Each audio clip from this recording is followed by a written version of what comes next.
Salam sejahtera bagi kita sekalian.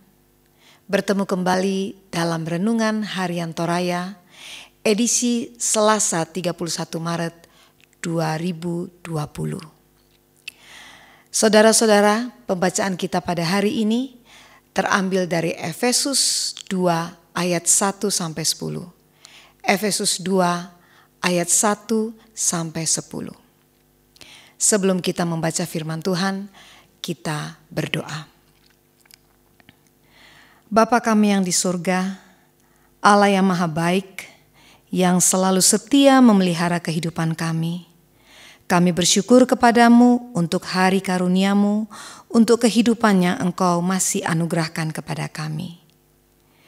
Kami ingin menjalani hari ini dengan mendasarinya membaca firman Tuhan. Kami mohon Roh Kudus-Mu Tuhan, memberikan hikmat kepada kami, agar kami dapat mengerti firman-Mu dan dapat memberlakukannya dalam kehidupan kami. Berkenan Engkau mengampuni segala kesalahan kami, layakkanlah kami untuk boleh menerima firman-Mu. Bapa di sorga, kami siap mendengar firman-Mu. Dalam nama anak-Mu Yesus Kristus, itulah Tuhan dan Juru Selamat kami berdoa. Amin.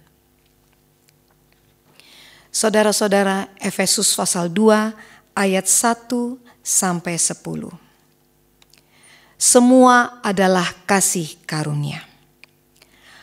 Kamu dahulu sudah mati karena pelanggaran-pelanggaran dan dosa-dosamu.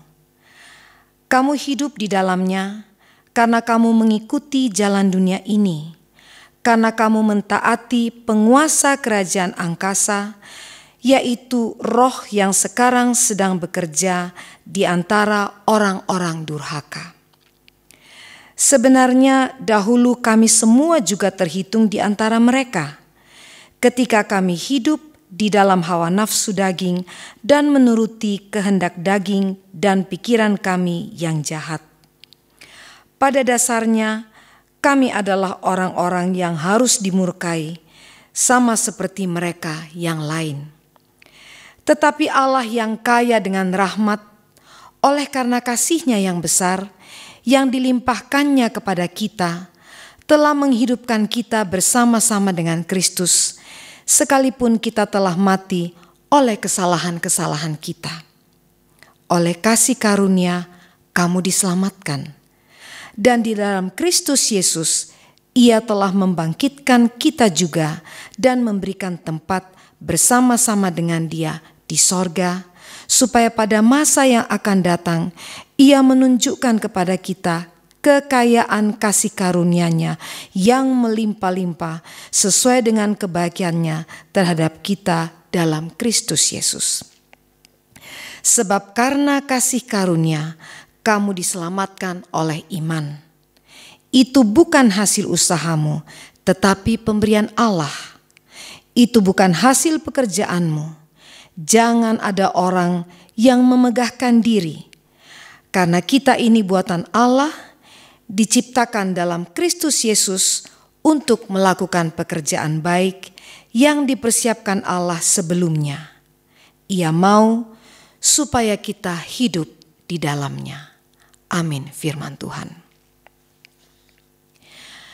Dipulihkan dalam kasih Allah. Dilendokan lan kamarampasanna puang. Saudara-saudara, hidup adalah anugerah dari Allah bagi manusia. Itu artinya kehidupan manusia di dalam dunia ini sepenuhnya berada dalam kuasa Allah. Paulus menasehatkan kepada jemaat di Efesus bahwa kehidupan manusia di dalam dunia ini adalah sebuah kasih karunia dari Allah bagi semua umat manusia.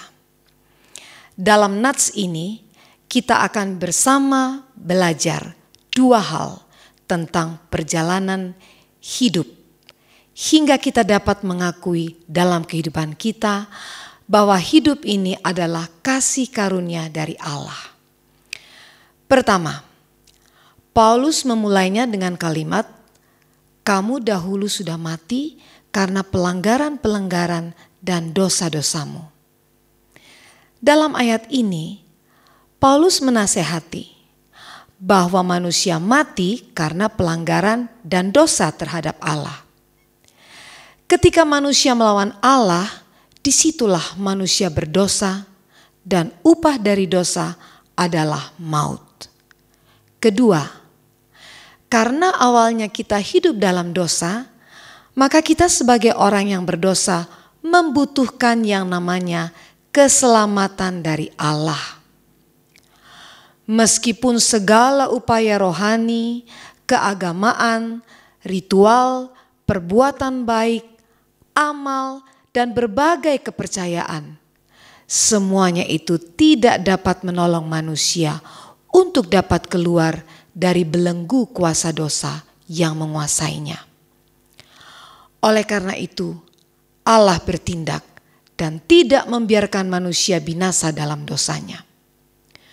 Sungguh begitu besar kasih Allah kepada orang berdosa, sehingga Ia telah mengorbankan anaknya yang tunggal, yaitu Yesus Kristus, untuk menebus dosa-dosa manusia.